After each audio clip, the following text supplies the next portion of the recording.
Okay, आज हम लोग शुरू करेंगे। पहले एक चीज मैं बताना चाहती हूँ, पिछले वाले सेशन से वो मैंने डाला भी था, आप लोगों को मैसेज भी किया था।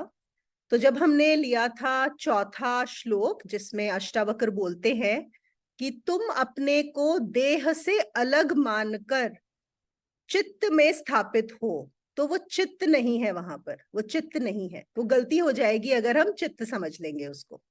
वो वहां पर है मतलब चैतन्य। चित्त और चैतन्य में बहुत अंतर है, ये समझना है। और अगर आप लोगों को याद होगा, मैंने ये भी बताया था कि जो हमारी इंग्लिश की बुक है अष्टावक्र की, वहां पर उन्होंने दिया है क्या कि you establish your self in the intelligence, जो गलत है। अनलेस उन्होंने वहां पे इंटेलिजेंस का मतलब, उनका क्या मतलब है इंटेलिजेंस से, ये समझाया हो, नहीं तो वो गलत हो जाता है वहां पे। तो यहाँ पर चित्त भी गलत हो जाता है, वो निकल गया, कई बार मुंह से निकल जाता है। वहां पे मतलब है चैतन्य। देखिए चित्त क्या होता है। चित्त फिर से एक तरह से मैटर है। चित्त क्या है हमारा, जिसको हम बोलते हैं मन बुद्धि चित्त अहंकार। हम सबका मन जब मिल जाता है, या जो पूरा का पूरा, जहां पर सारा डेटा सारी इंफॉर्मेशन है, उसको बोला जाता है चित्त। वहां पर भी स्थापित नहीं होना, वो भी देह का ही हिस्सा है, वो देह से अलग नहीं है। ओके, तो इसलिए चैतन्य, चैतन्य क्या है, वही साक्षी भाव, वही दृष्टा भाव जिसको हम बोलते हैं। तो चैतन्य में स्थापित होना है। अर्चना, आपने भी वहां पे चित्त लिखा है अपनी समरी में, उसको भी वहां पे चेंज करके चैतन्य करना होगा। ठीक है, अब हम कर रहे हैं 7वां श्लोक, जहां पर अष्टावक्र कहते हैं कि तू सबका एक दृष्टा है और सबसे मुक्त है।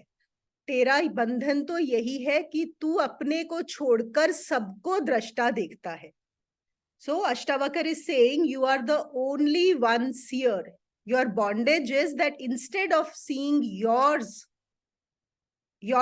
as the seer, you see others as the seer.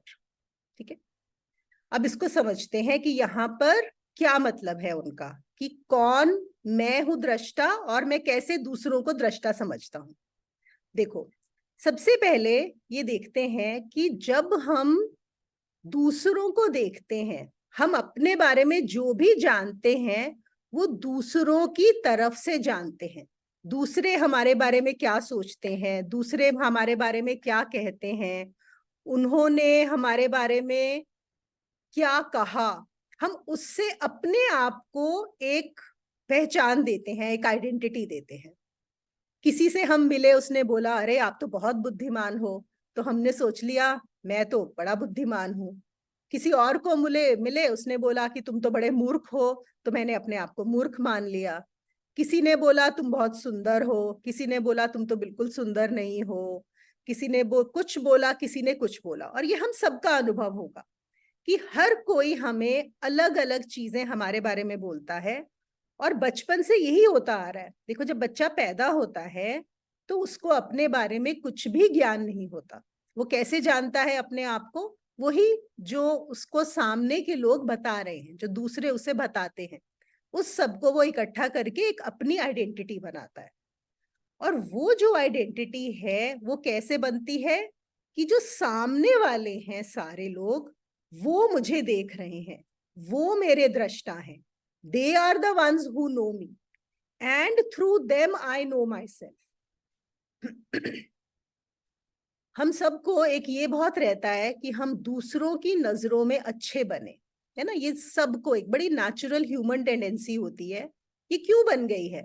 क्योंकि बचपन से हमारे, जो हम इतने छोटे थे, हमें कुछ भी दूसरों पे डिपेंडेंट थे, और अगर वो हमारे बारे में अच्छा सोचते थे, स्टार्टिंग फ्रॉम आवर पेरेंट्स, अगर वो हमारे बारे में अच्छा सोचते थे तो हमें जो चाहिए था, खिलौने चाहिए थे या चॉकलेट चाहिए थी या हमें खेलना था, वो मिलता था। और अगर वो हमसे नाराज होते थे तो हमें वो चीजें नहीं मिलती थी। तो हमारी जो एक कंडीशनिंग हो गई वो ये हो गई कि हमें दूसरों को खुश करना है, जो दूसरे चाहते हैं हम उसके हिसाब से अपनी लाइफ को जिए, बनाए, ताकि वो हमारे बारे में अच्छा सोचे। तो हमारी पूरा का पूरी जो अटेंशन है वो कहाँ चली गई? पूरी बाहर चली गई है, उनके ऊपर। हमने उनको अपना दृष्टा मान लिया है, जबकि यहाँ पे अष्टावक्र क्या बोल रहे हैं कि वो तुम्हारे दृष्टा नहीं है, तुम दृष्टा हो और तुम एकमात्र दृष्टा हो। तो ये कैसे होगा, इसको हम और समझते हैं। यही चीज कि हमने जो भी जाना है अपने को, वो दूसरों की आंखों से जाना है।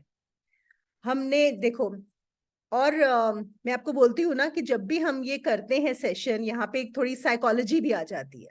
अब यहाँ पे भी एक और चीज बताई गई है कि जो दूसरे लोग क्या है, एक तरह से वो मिरर का काम करते हैं हमारे लिए, है ना, दे आर मिरर्स। हम खुद को उनकी आंखों में देख रहे हैं, जैसे हम अपने को किसी शीशे में देखते हैं, किसी आईने में देखते हैं। तो अब क्या होता है, जब हम किसी अपने आप को, इस शरीर को भी जब एक मिरर में देखते हैं, तो उससे हमारे बारे में खबर मिलती है या मिरर के बारे में खबर मिलती है, ये सोचिएगा। इसका मैं आपको एक एग्जांपल देती हूँ। आप लोग कभी गए हो ऐसे जगह पे जहां पे ऐसे मिरर्स होते हैं टेढ़े मेढ़े? आप एक मिरर के आगे खड़े होगे तो आप मोटे लगोगे, एक मिरर के आगे खड़े होगे तो आपकी आंखें ऐसी हो जाएंगी अजीब सी, किसी मिरर में आप बिल्कुल पतले हो जाओगे, किसी मिरर में आप लंबे हो जाओगे, है ना। तो अब क्या आप वैसे हो जैसे कि उन मिरर्स में नजर आ रहे हो? अगर आप एक मिरर में 20 फुट लंबे नजर आ रहे हो, तो क्या आप 20 फुट लंबे हो गए? हो गए क्या? नहीं हुए ना।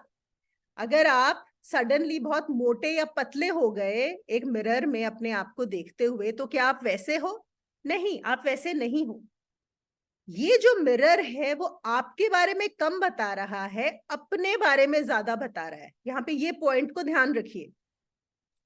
जिस मिरर में आप खुद को देखकर अपने बारे में अनुमान लगा रहे हो, वो आपकी खबर नहीं दे रहा, वो अपनी खबर दे रहा है।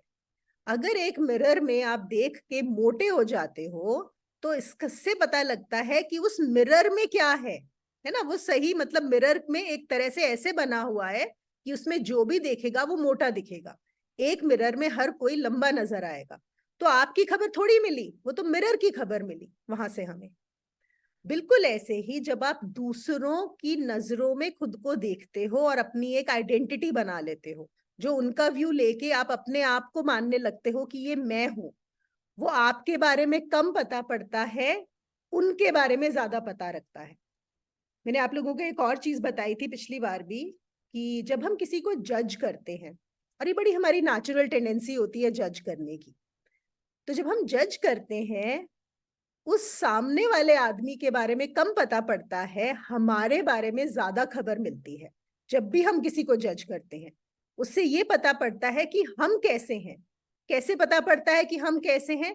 कि हमारा स्केल ऑफ मेजरमेंट क्या है, हमने कौन सा फुट्टा लिया हुआ है, हम किस स्केल पे दूसरे को मेजर कर रहे हैं। जैसे कि जब अष्टावक्र वहां पे जनक की सभा में गए, तो वहां पे जो लोग बैठे थे वो उनका शरीर देखकर हंसने लगे, है ना। तो वो किस चीज से जज कर रहे हैं? उनकी बॉडी से जज कर रहे हैं। तो इससे क्या पता पड़ता है? तभी तो अष्टावक्र ने बोला था कि तुमने तो चमारों की सभा बुलाई है ना, कि वो चमड़ी देख के, मेरी बॉडी की शेप देखकर मुझे जज कर रहे हैं। कोई कपड़े देख के जज करता है, कोई आपकी पदवी देख के जज करता है, और कोई आपको आपका ज्ञान देखकर जज करता है। तो कैसे आपको, आप कौन सा स्केल यूज करते हो, इससे पता पड़ता है आपके बारे में। बिल्कुल ऐसे ही तुमने जो अपने बारे में एक अपना बना लिया है व्यू, कि मैं ऐसा हूं दूसरों की नजरों में देख के, वो बहुत गलत है। क्यों? क्योंकि जो दूसरों में देखा वो तो उनका व्यू था, it was about them, it was not about you. किसी ने तुमको सुंदर देखा, किसी ने तुमको कुरूप देखा, किसी ने तुमको बुद्धिमान देखा, किसी ने मूर्ख देखा, है ना। इससे हमें उनके बारे में पता पड़ा, अपने बारे में नहीं पता पड़ा। लेकिन हमने दूसरों को अपना दृष्टा बना दिया। हम कहीं चलते भी हैं सड़क पे भी, कहीं मॉल में हैं, कहीं शादी में गए हैं, किसी सोशल फंक्शन में है, हम क्या बन जाते हैं वहां पर जाके? हम वहां जाके दृश्य बन जाते हैं। हमको लगता है कि सब लोग हमें देख रहे हैं। होता है कि नहीं होता? We are always very conscious that we are being watched by other people. Okay, और ये ही हमारा बंधन है। देखो, अष्टावक्र हमें इतनी छोटी सी चीज कितने अच्छे से बता रहे हैं वो कह रहे हैं कि तुमने खुद को न दृष्टा जानकर दूसरों को अपना दृष्टा जान लिया है, दूसरों को दृष्टा मान लिया है, यही तुम्हारा बंधन है। तो तुम दूसरों को छोड़कर खुद को एकमात्र दृष्टा जानो कि तुम देखने वाले हो और जो सामने है वो सब दृश्य है। वो दृश्य है और तुम दृष्टा हो, और तुम उल्टा कर रहे हो, तुम उनको दृष्टा बना रहे हो और खुद को दृश्य बना रहे हो। यही तुम्हारे बंधन का कारण है। और कैसे होगी मुक्ति? बस दृश्य छोड़कर दृष्टा बन जाओ, तो वहीं पर तुम्हारी मुक्ति है। जनक ने पहले श्लोक में, आपको याद होगा, ये 3 सवाल पूछे थे कि मुक्ति कैसे होगी, वैराग्य कैसे होगा और ज्ञान कैसे होगा। और पूरी की पूरी अष्टावक्र गीता में जो अष्टावक्र हैं वो इन्हीं सवालों के जवाब दे रहे हैं। ठीक है, ये कुछ चीजें ना मैंने ओशो से ली हैं। ओशो का जो अष्टावक्र गीता पर एक्सप्लेनेशन है वहां से लिया है, और बहुत ही अच्छा उन्होंने इस चीज को एक्सप्लेन किया है। असल में ओशो से अच्छा कोई चीजें एक्सप्लेन कर नहीं सकता, तो वहीं से मैंने उठाया है ये। उन्होंने बताया है कि दुनिया में 3 तरह के लोग होते हैं। ठीक है, एक होते हैं दृश्य, इसको आप समझ लीजिए, यहाँ पे लिखा हुआ रहेगा, स्लाइड आप लोग लिख सकते हैं बाद में, कि एक होते हैं दृश्य, एक होते हैं दर्शक। ज्यादातर लोग ये 2 ही तरह के होते हैं। तो ज्यादातर हम लोग जो देखते हैं वो ये है कि लोग या तो दृश्य बनते हैं या दर्शक। मतलब कोई कहीं पर जा रहा है तो पूरा फोकस इस पे रहता है कि मुझे कौन लोग देखेंगे। जैसे आप कहीं पर पार्टी में जा रहे हो या शादी में जा रहे हो, तो आप किस लिए तैयार हो रहे हो? इसलिए क्योंकि आप एक ऑब्जेक्ट बनने वाले हो वहां पे। यहाँ पे सोच के बहुत खराब लगेगा कि ऐसा तो नहीं है, लेकिन अगर आप सोचोगे ध्यान से तो आपको यही नजर आएगा कि बाकी लोग आपकी तरफ अपनी नजर घुमाएंगे, आपको देखेंगे, तो आप एक ऑब्जेक्ट हो। अगर आप एक ऑब्जेक्ट हो तो आपको उस तरह से तैयारी करनी होगी कि दूसरे लोग अगर आपको देखें तो उनको लगे कि हाँ ये तो बहुत सुंदर है, बहुत अच्छा है, या इसने क्या पहना है। तो हम क्या कर रहे हैं, वहां पर एक ऑब्जेक्ट बन रहे हैं। फिर अगर हम देखें जितने भी जो पॉपुलर लोग होते हैं, या फिर आप बोल सकते हो इवन स्पेशली एक्टर्स एक्ट्रेसेस जो हैं, अभिनेता जो हैं, वो क्या हैं? वो दृश्य ही बन गए हैं। वो पूरे ऑब्जेक्टिफाइड हैं। उनकी जो लाइफ है वो उसमें पूरा फोकस इसी पर है कि कितने लोग उनको देख रहे हैं, कितने लोग उनको अप्रिशिएट कर रहे हैं, कितने लोग उन्हें एडमायर कर रहे हैं। तो क्या हो गया है, वो दृश्य बन गए हैं, वो ऑब्जेक्ट बन गए हैं। सो एक हुआ हमारा अभिनेता के लेवल पे। फिर जो नेता हैं, नेता भी क्या कर रहे हैं? वो भी यही कर रहे हैं कि मेरे पास कितने लोग मुझे फॉलो करेंगे, कितने लोग मुझे वोट करेंगे, कितने लोग मेरे पीछे आएंगे। तो उनको वो सब ऐसे काम करने हैं ताकि ज्यादा से ज्यादा लोग उनकी तरफ ध्यान दें। तो आप देख रहे हो वो दृश्य बन रहे हैं। और यहाँ पे क्यों बोला गया है कि वो सबसे ज्यादा अंधेरे में है, वो डार्कनेस में है? क्यों? क्योंकि वो सत्य से सबसे ज्यादा दूर है। देखो सत्य क्या है कि मैं कौन हूं जानना। यहाँ पे अष्टावक्र क्या बता रहे हैं? दृष्टा बनना। और अगर आप दृश्य बनने में लगे हुए हो, अगर आपका पूरा फोकस दृश्य बनने में है, तो आप सबसे ज्यादा अंधेरे में रहोगे। और इसीलिए वहां पे सबसे ज्यादा सफरिंग भी आपको मिलेगी। हाँ, एक चकाचौंध बाहर से नजर आती है, लेकिन एक्चुअली बहुत सारी सफरिंग है उधर। फिर वो बोलते हैं कि दूसरी तरह के कौन से लोग हैं? अगर दृश्य हैं, if there are people who wants to be objects, then there also has to be an audience ना। उसके बिना कैसे होगा? तो दूसरी तरह के कौन लोग हो गए? जो दर्शक बन गए। So there are a lot of people who are objects, और दूसरी तरह के लोग क्या हैं? उनको देखने में लगे हुए हैं। अगर कोई फिल्म हो, सोचो, और वहां पे कोई देखने वाला ही ना हो तो फ्लॉप हो जाएगी ना। अगर कोई एक्टर हो, उसको कोई पसंद करने वाला ही ना हो तो क्या होगा? कुछ नहीं होगा। अगर कोई पॉलिटिशियन हो, कोई नेता हो, कोई लीडर हो, लेकिन फॉलोअर ही ना हो, तो उस लीडर का क्या होगा? कुछ नहीं होगा। तो ये एक सिम्बायोटिक रिलेशनशिप है दृश्य और दर्शक का। तो एक बना है ऑब्जेक्ट और दूसरा बना है उसको देखने वाला। तो ये दोनों एक दूसरे के पूरक हैं। और जो यहां पर लेकिन दर्शक बनने में भी कुछ फायदा नहीं है। दर्शक भी क्या है, एक तरह से देखा जाए तो वो क्या कर रहे हैं, सिर्फ अपना एक एक मूर्छा में है, वो बस टाइम पास कर रहे हैं कि दृश्य को देखने में लगे हैं। अब आप देखो, जब आप मूवी देखते हो कोई, तो क्या होता है, आप मूवी में इतने खो जाते हो कि आप खुद को भूल जाते हो उस समय। होता है कि नहीं होता है? किसी भी चीज में आप जब दर्शक बने होते हो, when you are watching, you are so lost in that you have forgotten yourself. तो एक दृश्य बन के अपने आप को भूल गया और दूसरा दर्शक बनकर अपने आप को भूल गया। एक अपने आप को दिखाने में लगा हुआ है और दूसरा उसको देखने में लगा हुआ है। अगर हम आज देखें, हम लोग आजकल क्या करते हैं, यूट्यूब पे या कोई भी फेसबुक पे, किसी भी चीज पे, सोशल मीडिया पे बस ब्राउज करे जा रहे हैं, करे जा रहे हैं, करे जा रहे हैं, एक के बाद एक, एक के बाद एक। तो हम क्या कर रहे हैं? हम दर्शक ही तो हैं वहां पर, दर्शक नहीं है क्या? We are just watching. कुछ हमारा जो माइंड है उसको कॉन्स्टेंटली कुछ फूड चाहिए, कुछ खाना चाहिए, और हम उसको बस देखे जा रहे हैं। तो कुछ लोग हैं जो वहां पे प्रेजेंट हैं, उस उनमें या तो डांस, सॉन्ग जो भी कर रहे हैं, और एक हम हैं जो हम उसको देखे जा रहे हैं।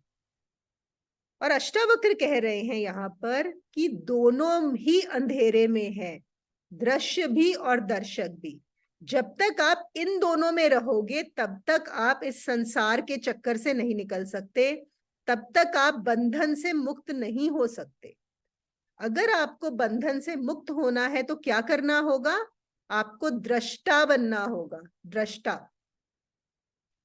तो न दृश्य बनो न दर्शक बनो, तुम दृष्टा बन जाओ। और दृष्टा बनते ही तुम उसी समय इन सब से मुक्त हो। अपने आप को दृष्टा जानो और तुम उस सब से मुक्त हो जाओ। अब दृष्टा कौन होता है? दृष्टा को भी थोड़ा और समझ लेते हैं। और ये चीज ना मैं बार बार बोलती रहूंगी। देखिए, अष्टावक्र की गीता ऐसी है कि सिर्फ ऐसा नहीं है कि हमने बस सुन ली और हो गई। हाँ, हो भी सकता है सुनते सुनते, लेकिन इसको एक और लेवल पे समझना होगा, इसके अंदर घुसना पड़ेगा, इसको जानना पड़ेगा। या दृष्टा होकर ही सुनी जा सकती है, दो ही तरीके हैं। तो दृष्टा होने का मतलब क्या है यहाँ पे? जब हमारा ध्यान सिर्फ बाहर की वस्तु पर है, किसी ऑब्जेक्ट पर है, तो हम क्या हैं? हम दर्शक हैं, स्पेक्टेटर हैं। जैसे कि आपने कोई कोई मूवी देख रहे हो, और वो मूवी, कभी कभी हम कोई क्राइम या मिस्ट्री या थ्रिलर देख रहे होते हैं, उसमें हम इतने खो जाते हैं कि हमें कुछ भी ध्यान नहीं रहता। तो हम क्या हो गए? दर्शक हो गए। पूरे दर्शक हैं हम उस समय, पूरी अटेंशन हमारी उस पिक्चर के ऊपर है। लेकिन अगर हम वो पिक्चर देखते हुए, जब हम वो जो भी बाहर वस्तु है उस पर भी हमारा ध्यान है, और उसको कौन देख रहा है, देखो यहीं पे पूरी की पूरी सीक्रेट है, की है। आप उस पिक्चर को भी देख रहे हैं और आप स्वयं को भी, जो देखने वाला है उसका भी आपको पूरा पूरा ख्याल है, तब आप दृष्टा हो जाओगे। अटेंशन और मेडिटेशन, अटेंशन और अवेयरनेस में यही फर्क होता है। हम लोगों ने अटेंशन को ही पूरा ध्यान दिया है, और क्या है, हम लोगों ने सीखा है कि हमें, जैसे जब हम स्कूल में जाते हैं तो हमें बोला जाता है पढ़ाई पर ध्यान दो। जब हम अपनी जॉब कर रहे होते हैं हमें दिया जाता है काम पर ध्यान दो। हम जो भी कर रहे हैं हमें बताया जाता है आप इस पर ध्यान दो, ध्यान दो। ध्यान का क्या मतलब है? अटेंशन का क्या मतलब है? कि अगर आपकी अटेंशन 10 जगह पर है तो वहां से हटकर वो एक ही जगह पर आ जाए, है ना? जब भी हम किसी चीज को ध्यान से करते हैं, अटेंड करके करते हैं, इसका क्या मतलब होता है? कि हम सिंगल माइंडेड फोकस है हमारा, एक ही चीज पर ध्यान है, हमारा ध्यान बिखरा हुआ नहीं है, तब हम उसको एंजॉय भी करते हैं और उसको सीख भी पाते हैं। तो अटेंशन बहुत जरूरी है, लेकिन अटेंशन बहुत जरूरी होते हुए भी हमें क्या बनाकर रखती है? सिर्फ दर्शक। हम अभी भी दर्शक हैं अगर हम सिर्फ अटेंशन पर फोकस करते हैं। अब मैं किसी भी चीज पर, जैसे इस समय आप मुझे सुन रहे हो, ओके, तो जब आप सुन रहे हो तो आप क्या हुए? आप दर्शक हो। यहां पर दर्शक का मतलब सिर्फ आंख से देखने से नहीं होता, कान से भी होता है। जो भी चीज आप सुन रहे हो तो क्या हो गए? दर्शक। लेकिन अगर आप इसी समय, राइट नाउ, सुनते हुए उसको भी देखो कि कौन सुन रहा है। Are you aware of the one who is listening to this right now? Are you also aware of the one who is focused and listening? Only then and then you become the seer, the drashta. And the moment you become the seer, there is your liberation. There is your mukti. वहीं पर मुक्ति है।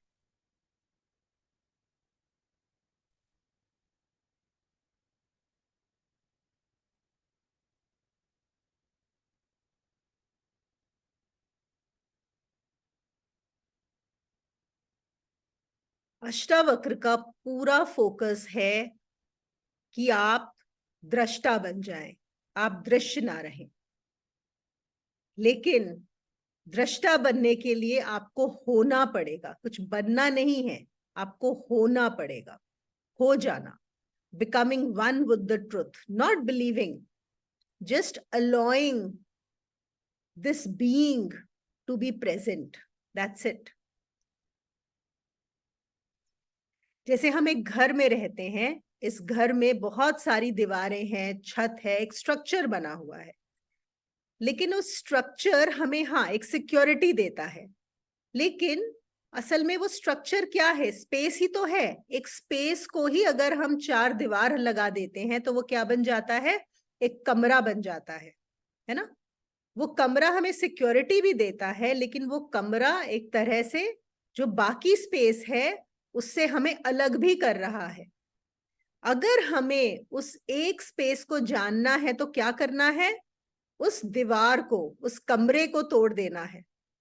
जैसे ही वो दीवारें हटाई तो बाहर का स्पेस और अंदर का स्पेस एक हो जाता है।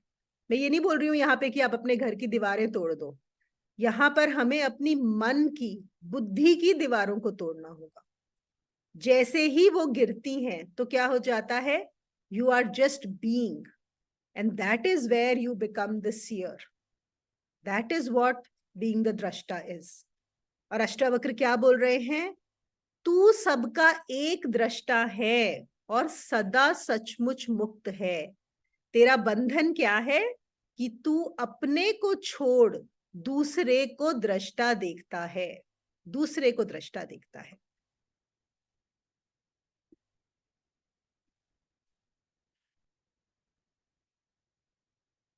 जो मैंने अभी पहले बताया था कि हम अपने आप को दूसरों की नजरों से जानते हैं, उसका एक और एग्जाम्पल हम देख सकते हैं राम और रावण में।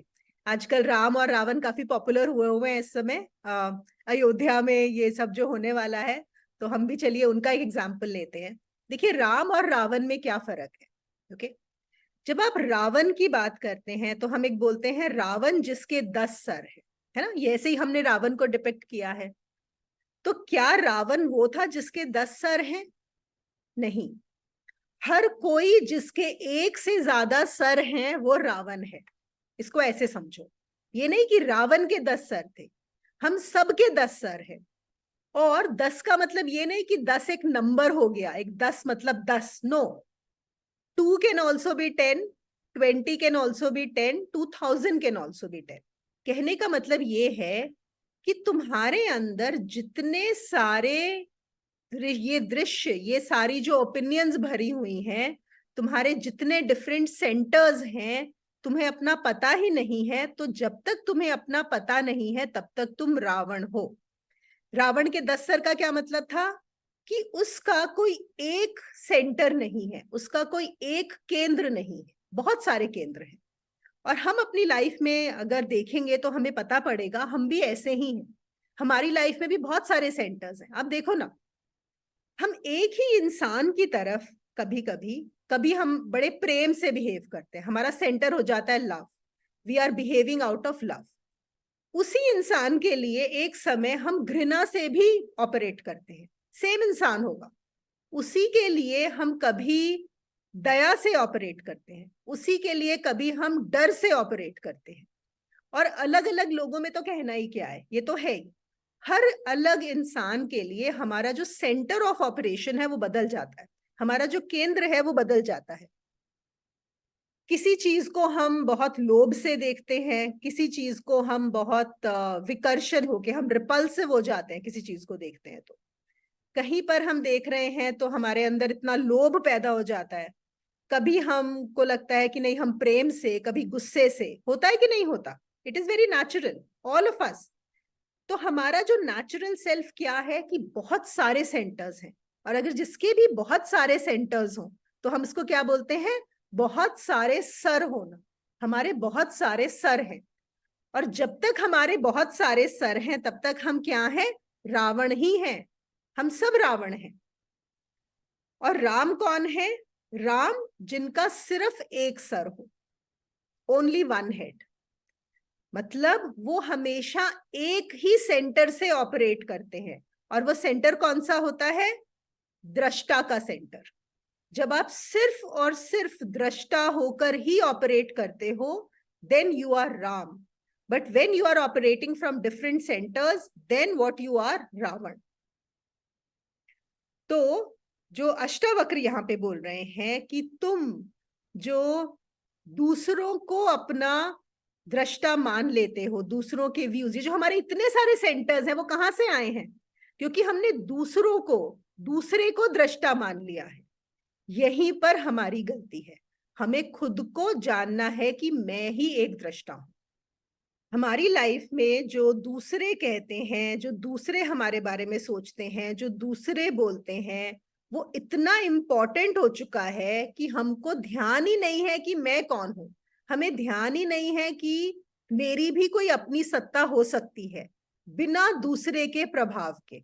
हम हमेशा दूसरों के इन्फ्लुएंस में रहते हैं, है ना? तो जब तक हम उस इन्फ्लुएंस में रहेंगे तब तक हम क्या बन के रहेंगे? या तो दृश्य या फिर दर्शक। हम दृश्य और दर्शक के बीच में घूमते रहते हैं, वो ही हमारे बंधन का कारण है।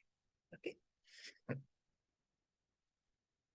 एक और तरीका है यहाँ पे कहने का, जब बोला जाता है कि हम दूसरों को दृष्टा मानते हैं, तो हम एक और बोल सकते हैं। एक तो मैंने बताया जब हम दूसरों को, मतलब जो बाहर हमें लोग नजर आ रहे हैं।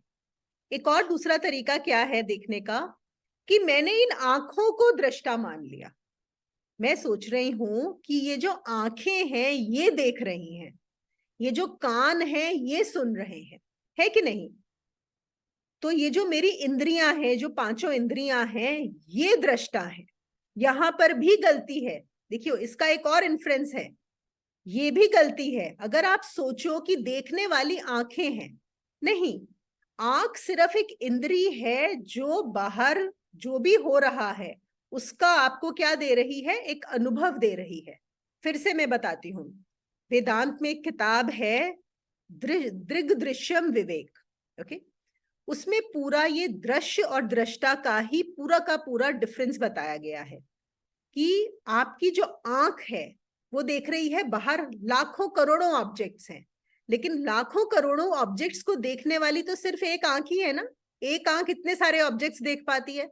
ऐसा तो नहीं है कि जब आप लाल रंग देखते हो तो आपको अलग आंख चाहिए, हरा रंग देखते हो तो अलग आंख चाहिए, अगर आप एक बिल्डिंग देखते हो तो अलग आंख चाहिए, और एक किसी इंसान को देखते हो तो अलग आंख चाहिए। ऐसा तो नहीं है, एक ही आंख सबको देखती है। तो क्या हुआ? दृष्टा एक हुआ। अगर हम आंख को यहाँ पे दृष्टा माने तो दृष्टा एक है और ऑब्जेक्ट्स अनेक हैं, अनेक और एक। ठीक है, अब हम दूसरे स्टेप पर आते हैं। हमारी आंख कभी बहुत तेज देखती है, कभी हल्का देखती है, कभी थोड़ी थकी हुई होती है, कभी फ्रेश होती है, कभी आंख में दर्द हो रहा होता है, कभी नहीं हो रहा होता है, कभी आंख में नींद होती है। तो अलग अलग चीजें हो रही हैं आंख में, है ना। कभी आंख खराब हो जाती है। इसको जानता कौन है? अब यहाँ पे आंख हो गई दृश्य, the eye has become the object, and who is the subject, who is the one who knows? It is your mind, one mind who knows the different states of the eye. हमारी आंख के अलग अलग तरीके को जानने वाला हमारा एक मन है। ओके, समझ में आ रही है बात? पहले बहुत सारे ऑब्जेक्ट्स थे, देखने वाली एक ही आंख थी। अब आंख में अलग अलग चीजें हो रही हैं, जानने वाला मन है। आंख नहीं जानती है, मन जानता है कि आंख में ये सब है। अब हमारा मन भी क्या है? कभी दुखी है, कभी सुखी है, कभी परेशान है, आज खुश है, आज बहुत चिंता में है, आज बहुत उल्लास से भरा हुआ है, अभी बहुत गुस्से से भरा हुआ है। ये कौन जानता है? ये कौन जानता है? इसको जानने वाला, मन में बहुत सारी चीजें हो रही हैं, लेकिन इसको जानने वाला एक ही दृष्टा है। और वो कौन हो? वो मैं ही हूं, वो मैं स्वयं हूं, वही मैं, वही दृष्टा, जो असली दृष्टा। और वो दृष्टा स्वयं को खुद से जानता है। उस दृष्टा को जानने वाला और कोई नहीं है, वो दृष्टा स्वयं को खुद से जानता है। तो इवेंचुअली दृष्टा क्या हुआ? एक ही दृष्टा हुआ, जो मन को भी जानता है, जो आंखों को भी जानता है, और जो बाहर के ऑब्जेक्ट्स को भी जानता है। तो वो एक ही दृष्टा है। आंखें दृष्टा नहीं है, मन दृष्टा नहीं है। आप लोगों ने सुना होगा, कुछ लोग बोलते हैं कि बड़े तपस्वी होते हैं, वो कुछ बहुत अपने शरीर को तपाते हैं। मैंने सुना है कुछ ऐसे भी लोग हुए हैं जिन्होंने अपनी आंखें फोड़ ली। क्यों फोड़ ली? कि वो कहते हैं कि ये जो इंद्री है बाहर के इतने सारे ऑब्जेक्ट्स को देखेगी तो उनके प्रति आकर्षण होगा, है ना। अगर आकर्षण होगा तो हमें हमें क्या चाहिए? वैराग्य चाहिए। अगर वैराग्य चाहिए तो मैंने अपनी आंखें फोड़ ली कि ना चीजें नजर आएंगी और दिखेंगी नहीं, तो फिर मन के अंदर आकर्षण नहीं आएगा। पर आपको लगता है ये सही तरीका है आंखें फोड़ने से? आंखें फोड़ने से क्या आपकी जो आकर्षण है वो समाप्त हो जाएगा? बहुत बड़ी बेवकूफी है ना। आंखें फोड़ने से क्या होगा? वो तो बेचारी सिर्फ एक इंस्ट्रूमेंट है। अंदर कौन है? उसके अंदर तो मन बैठा है। मन में तो ऑलरेडी इच्छाएं हैं। आपने जो पहले चीजें देखी हुई हैं वो उसकी मेमोरी है, स्मृति है, वही आपको लुभा देगी, है ना। तो ये सब करने से कुछ नहीं होगा। शरीर को, मन को तपाने से नहीं होता। क्या करना है? फिर से अष्टावक्र हमें बताते हैं, सिर्फ तुम्हें अपने स्वयं को जानना है। जैसे ही तुम अपने स्वयं को जानते हो, दृष्टा स्वरूप को जानते हो, तो ये बाकी चीजें इतनी छोटी हो जाती हैं उसके सामने कि उनका कोई मतलब ही नहीं रहता। सब समाप्त हो जाता है, वहीं पर मुक्ति हो जाती है। वो ही मुक्ति है, और कोई मुक्ति नहीं। आप लोगों को स्टोरी सुनाती हूँ। आप लोगों ने सबने सुनी हुई होगी वैसे, विक्रम और बेताल के बारे में सुना है? सुना है ना, बेताल पचीसी। हम पहले सीरियल भी आता था जिसमें Arun Govil used to act as Vikramaditya, और एक बेताल था, वो मुझे याद नहीं है। मुझे याद है बहुत छोटी थी मैं, और बहुत अच्छा लगता था वो सीरियल। तो जो अष्टावक्र बोल रहे हैं ना, एक तरह से वही चीज वहां पर एक अलग तरीके से बताई गई है। ये एक और ब्यूटी है हमारे स्क्रिप्चर्स की।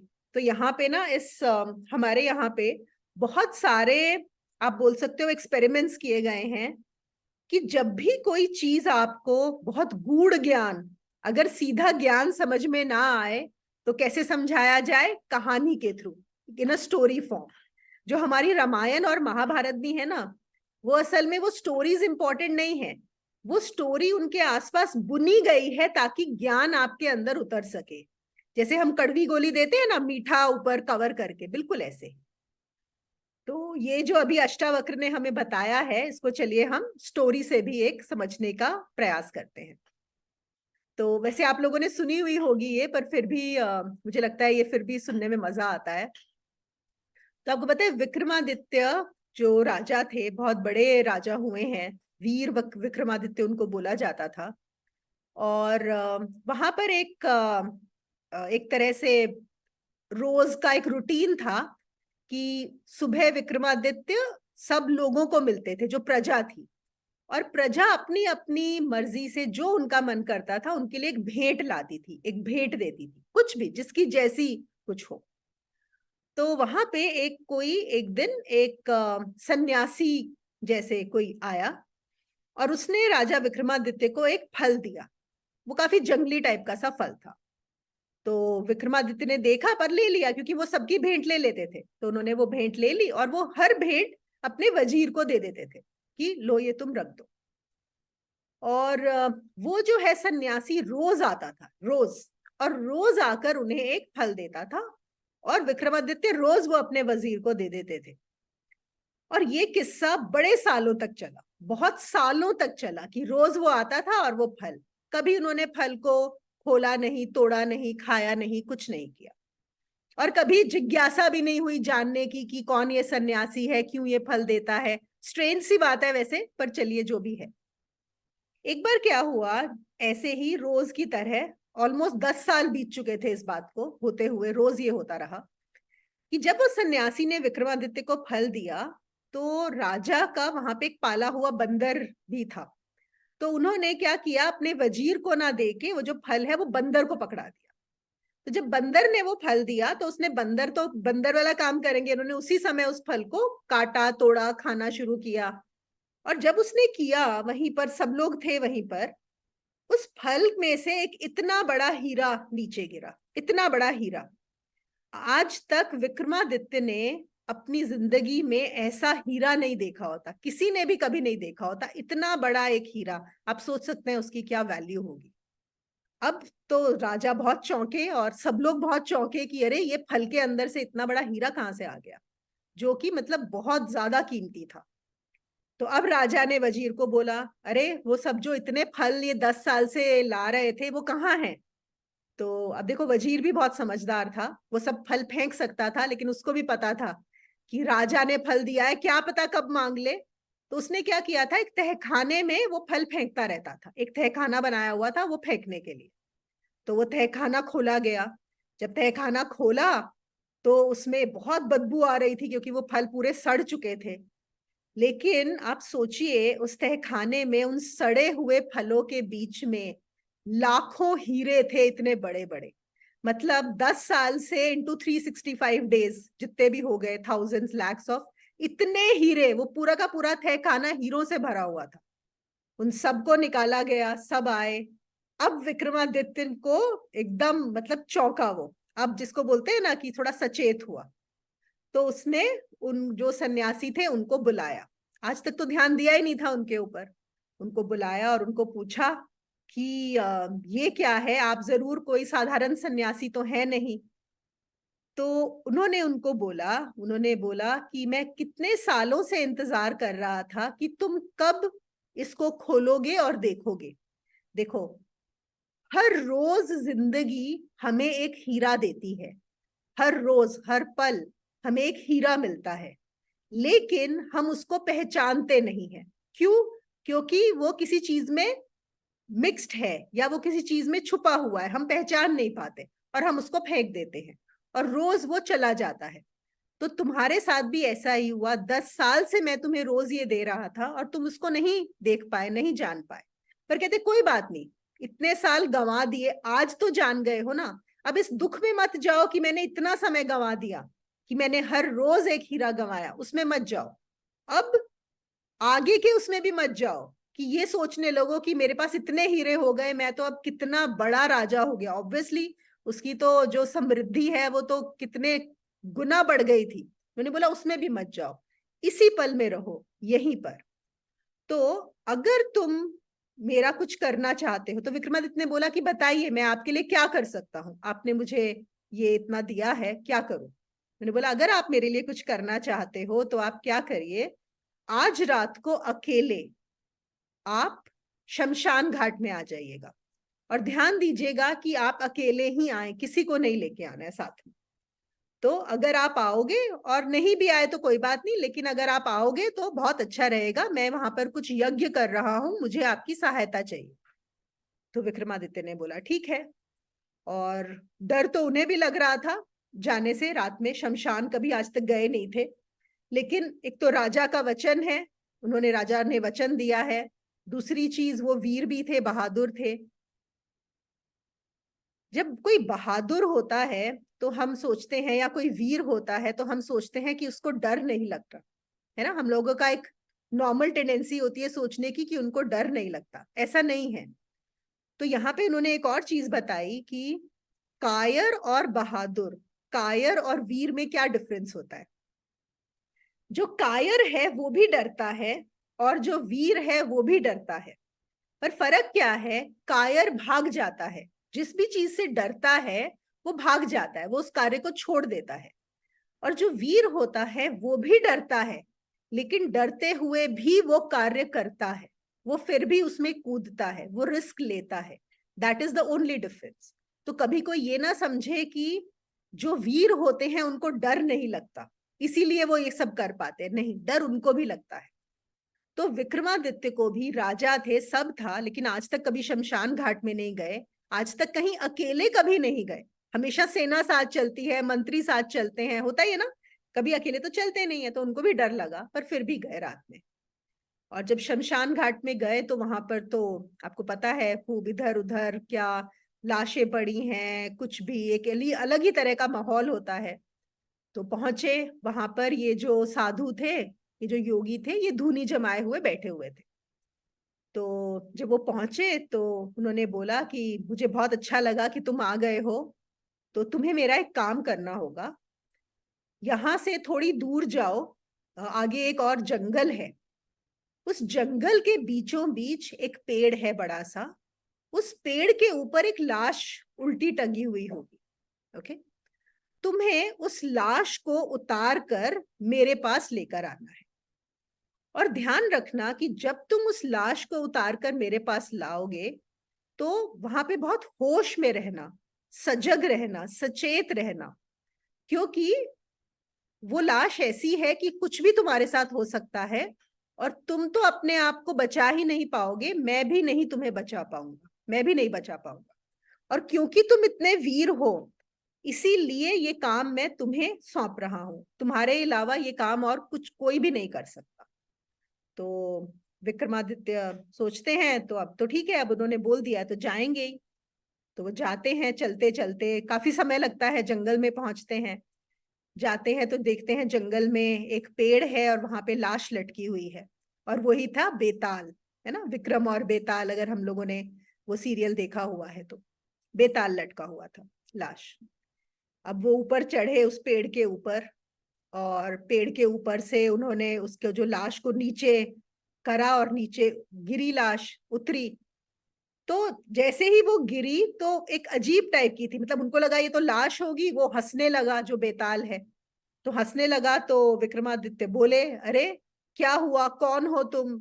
और जैसे ही उन्होंने ऐसा बोला, क्या हुआ, कौन हो तुम, थोड़े डरे हुए भी थे, तो फिर से वो लाश ऊपर चली गई पेड़ के ऊपर।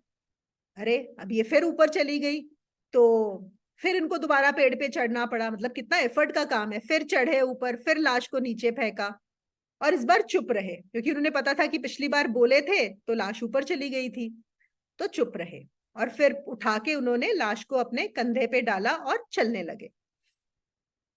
जब चलने लगे तो जो लाश थी, जो बेताल था, वो बोलने लगा, उसने बोला कि विक्रम, तुम बड़े वीर तो हो, ये तो मानना पड़ेगा, पर देखते हैं कि तुम शांत रह सकते हो कि नहीं हो, है ना। तुम में वीरता तो है, लेकिन अभी तुम में चेतना नहीं है। ओके, ये देखो बेताल बोल रहा है उसको, तो देखते हैं। और कहते बड़ा लंबा रास्ता है, और वैसे भी तुम थके हुए होगे, थक जाओगे, मैं हूं भी इतना भारी, तो एक काम करता हूं, तुम्हें कहानी सुनाता हूं। मैं तुम्हें कहानी सुनाऊंगा, और मेरी शर्त एक है। शर्त क्या है, कि जब मैं तुम्हें कहानी सुनाऊं तो तुम कुछ बोलना नहीं, अगर तुम जहां बोले तो मैं वापस चला जाऊंगा उसी पेड़ पर, तो तुमको चुप रहना है, बिल्कुल बोलना नहीं है। तो और बस रास्ते में तुम मेरी कहानी सुनो। तो मैं आपको पहली वाली कहानी सुनाऊंगी उसमें, छोटी सी, क्योंकि यहाँ पे हम क्या करने की कोशिश कर रहे हैं इस कहानी के थ्रू, वही अष्टावक्र का मैसेज ही यहाँ पर दिया गया है। ओके, उसी को समझने की कोशिश कर रहे हैं। तो कहानी वो शुरू करते हैं, कहते हैं एक गांव में एक गुरु रहते थे, बहुत बहुत अच्छे जाने माने, मतलब जैसे गुरुकुल होता था ना जहाँ पे लोग सीखने आते हैं। तो वहां पर 3 लड़के उन गुरु से सीख रहे थे, 3 शिष्य थे जो गुरु से सीख रहे थे, और गुरु की एक बेटी थी जो बहुत ही सुंदर थी। और तीनों शिष्य बहुत, मतलब बाकी सब शिष्य जा चुके थे, 3 ही बचे थे, क्योंकि 3 बहुत इंटेलिजेंट थे, हर तरह से सुंदर भी थे, बुद्धिमान भी थे, सब कुछ उनमें सब गुण थे। और सब गुण, और वो तीनों ही गुरु की जो पुत्री थी उसके प्रेम में थे, तीनों को ही उससे प्रेम था। और यहाँ पर जो पुत्री थी उसको भी तीनों बहुत अच्छे लगते थे, और गुरु को भी तीनों बहुत अच्छे लगते थे। ओके, अब बड़ा कंफ्यूजन था, क्योंकि उस समय शादी तो एक ही से हो सकती है, तीनों से तो हो नहीं सकती, तो क्या करें। तो कुछ ऐसा हुआ कि जो लड़की थी वो इतनी कंफ्यूज हो गई कि उसने आत्महत्या कर ली। मतलब अब हम सोचेंगे कि इसमें आत्महत्या करने वाली कैसी बात है कि मतलब उसके पास तो तीनों अच्छे ही ऑप्शंस थे, किसी से भी करती। लेकिन आप गहराई में सोचोगे, कभी कभी इंसान इसलिए भी बहुत कंफ्यूज हो जाता है कि सब कुछ उसमें से क्या चूज करे। एक होता है जब हमें होता है 2 गलत चीजों में से, मतलब चाहे ये चूज करो या वो चूज करो, हमें कुछ खराब ही होने वाला है। और कभी ऐसा होता है कि जो भी चूज करो सब में अच्छा है, लेकिन एक चूज करोगे तो बाकियों का जो आपका अच्छा था वो आपको छोड़ना पड़ेगा। तो वो भी हमें बहुत कंफ्यूज कर देता है, वो भी हमें नीचे खींचता है। तो उसने आत्महत्या कर ली। अब जब आत्महत्या कर ली तो ये तीनों तो दुख में पागल हो गए, तीनों लड़के। तो जब वहां पर उसको ये जलाया गया, तो जो एक लड़का था वो तो वहीं पर ही बैठ गया धूनी जमाकर, कि बस मैं तो अब यहाँ से कहीं नहीं जाऊंगा, इस शमशान में मेरी जो वो है मेरी प्रियतमा या प्रेमिका, उस तो यहीं पे वो जली है, मैं बस यहीं रहूंगा।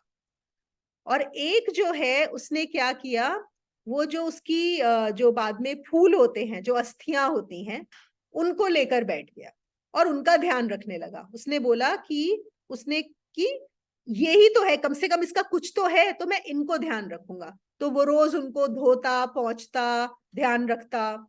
और जो तीसरा था वो इतना परेशान हो गया, उसने बोला कि मैं तो कहीं पे चला जाता हूँ, मैं यहाँ पे अब रह ही नहीं सकता, वो नहीं है तो मेरा कुछ नहीं, मैं तो सन्यासी बन जाऊंगा। और वो सब छोड़ छाड़ के चला जाता है। जब वो छोड़ छाड़ के चला जाता है सब, तो बड़े साल बीत जाते हैं।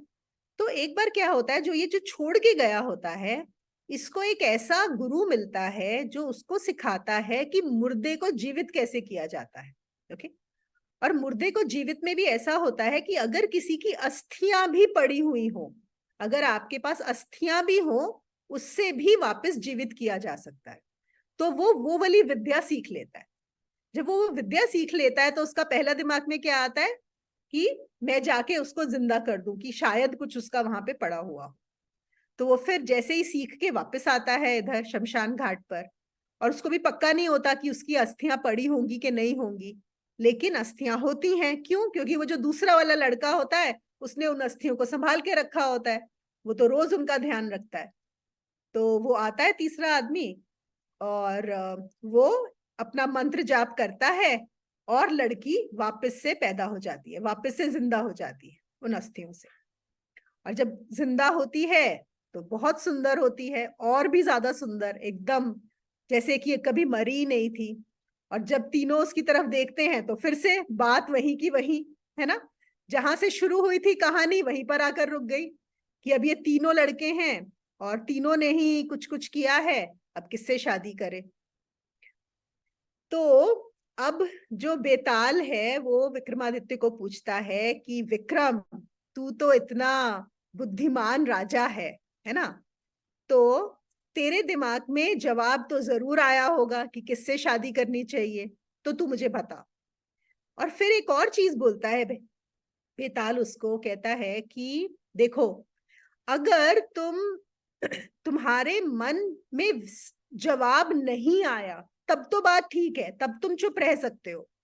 लेकिन अगर तुम्हारे मन में जवाब आ गया है तो चुप मत रहना, तो तुमको वो जवाब देना ही होगा। ओके, तो अब ऑब्वियसली विक्रमादित्य भी सुन रहा था कहानी, इतनी देर से ध्यान तो था, और बुद्धिमान राजा भी था, तर्क भी उसको आता था, शास्त्र भी पढ़े हुए थे, तो जवाब उसको आ गया। तो विक्रम अपने आप को रोक नहीं पाया, तो विक्रम बोला। और क्या बोला? उसने कहा कि देखो, जिस आदमी ने वहां पर ये जो मंत्र जपा, ठीक है ना, मंत्र जपने के बाद उसको जो पैदा किया, तो वो जो है वो पिता तुल्य हो गया। शास्त्रों के हिसाब से जिसने भी आपको जन्म दिया है वो पिता तुल्य हो गया, तो उससे उस लड़की की शादी नहीं हो सकती। okay? फिर जो दूसरा लड़का था जिसने उसकी अस्थियों को संभाल कर रखा था, संभाल कर रखा था, जो अस्थियों को संभाल कर रखता है, उनका ध्यान रखता है, वो पुत्र तुल्य हो जाता है। वो क्या हो जाता है? बेटा हो जाता है। उसने जो कार्य लिया अपने ऊपर, तो वो बेटा हो गया, तो उससे भी उसकी शादी नहीं हो सकती। तो किससे होगी? तीसरा वाला, जो बस वहां पर प्रेमी जैसे रमा हुआ है कि बस ये मेरी प्रेमिका है, मैं तो यहीं पे रह रहा हूं, ना उसने उसकी अस्थियों को संभाला, ना उसने उसको वापस से पैदा किया, पर उसके प्रेम में वहीं पर है, तो he is the right candidate. तो चलिए, तो बेताल ने बोला कि हाँ, तूने जवाब तो बिल्कुल सही दिया एकदम, लेकिन क्या, तू बोला और मैं चला, है ना। बेताल का तो यही था कि जैसे ही विक्रम बोलेगा ये उड़ जाएगा। तो बेताल उड़ गया, वापस उड़ के फिर वहीं पहुंच गई लाश उसी पेड़ पे। तो अब इतने रास्ते जो चल के आया था विक्रमादित्य, फिर क्या करना पड़ा? Again going back all the way, फिर जाओ वापस, फिर वापस गया पूरा, फिर से ऊपर पेड़ पे चढ़ा, फिर उतारा। ऐसे करके करके इस किताब का नाम है बेताल पच्चीसी। इसमें 25 स्टोरीज हैं। ओके, आप लोग वो सीरियल भी दोबारा देख सकते हो, 25 स्टोरीज हैं। तो 25 कहानियां, हर बार यही होता कि बेताल विक्रम को कहानी सुनाता और विक्रम के अंदर जवाब उठ जाता, और विक्रम क्या करता? जवाब दे देता और बेताल वापस चला जाता। लेकिन ये करते करते करते करते क्या हुआ, धीरे धीरे धीरे 25वीं कहानी में ऐसा हुआ कि जब बेताल ने कहानी सुनाई विक्रमादित्य को, तब विक्रमादित्य पूरा चेतना में था। उसने कहानी सुनी, लेकिन कहानी सुनते हुए भी उसके अंदर एक भी विचार नहीं उठा पूरी समय। और वो कैसे, कब हो सकता है? जब वो दृष्टा बन जाए, जब वो सिर्फ उस कहानी में ना खो जाए। आप लोग कहानी में खो गए थे कि नहीं खोए थे अभी? कहानी में खो गए तो क्या हो गया? दर्शक हो गए, है ना। तो वो कहानी में खोया नहीं, कहानी सुनी उसने, लेकिन पूरी समय उसे वो भी ख्याल रहा कि वो कौन है। That happened on the 25th story, when Vikramaditya realised. और तभी तभी वो कार्य पूरा हुआ, जब विक्रमादित्य का वीर तो था ही, साहसी भी था, लेकिन क्या वो इनफ था? नहीं, साथ में चेतना होनी, चेतना होनी और भी ज्यादा इंपॉर्टेंट है। तो ये पूरी कहानी किस लिए लिखी गई, ये पूरा ड्रामा किस लिए हुआ? कि विक्रमादित्य उसको भी जान जाए। किसको जान जाए? दृष्टा। सिर्फ बाहर ना रहे, दृश्य में ना रह जाए, दर्शक ना रह जाए, दृष्टा भी बन जाए, है ना। और यही यहाँ पर अष्टावक्र का भी वही पर्पस है। और यहाँ पर जब हम अष्टावक्र गीता कर रहे हैं, सुन रहे हैं, यही पर्पस है कि दर्शक ही ना रह जाओ, साथ में दृष्टा भी बन जाओ, दृष्टा भी बन जाओ।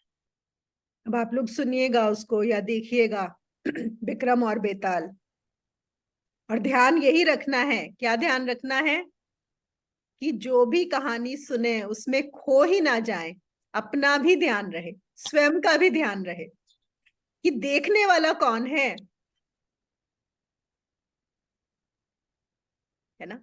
मोनिका, आपने ये पहले स्टोरी सुनाई थी 5th या 6th अप्रैल को। I think I was going to Pune and okay. I think I shared, Bindu को याद होगी, मैंने बिंदु से भी शेयर की थी। I really changed me a lot, हाँ, ओके। रियली चेंज, हाँ, really changed. Thank you so much. Yeah, I had shared as part of Atmabodh also the same. Yes, you shared in 6th April, 5th or 6th April. I was in Pune. Date भी याद है, चलो, very good. Yes, yes. because I was going to बिंदु के घर जा रही थी मैं. Okay okay. हाँ. और ये She है, was- see that is the beauty of this book, right? कि मतलब एक बच्चा भी इसको एंजॉय कर सकता है एज अ स्टोरी, और एक ज्ञानी के लिए भी, मतलब पूरा का पूरा ज्ञान है उस किताब में, वो पूरा कहानियों में, explain फुल करना फुल है. Knowledge is there. चलो, गुड गुड. दीदी नमस्ते, काजल बोल रही हूँ। हाँ काजल, बोलो.